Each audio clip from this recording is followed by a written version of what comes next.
обади, може да запамтим, и след това обади неколко суфта за книгчето.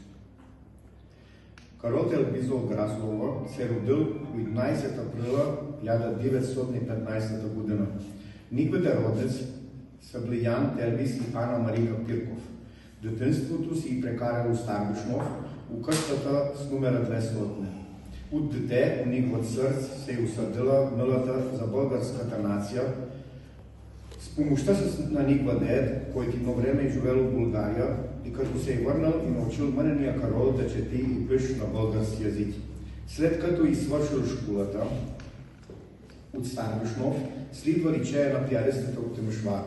След лицея каре курсове по журналистика, а после се опиш в университета от Клуж, където до 1938 година завършва журналистическия факултет. След факултета, усред 1938 и 1940 година, изслужил катано в Тимишвар.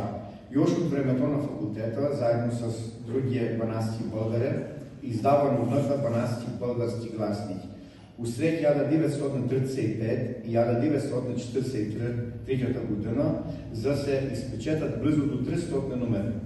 Покрай новната се издавали банатски български календар с прелегата на празникуване на 200 годишния юбилей на засилване на българите в Баната се напечат един юбилейен албум 200 години Баната, 1738-1938, заедно с тези, които и правил новната. Живота и обичая на банатските българи.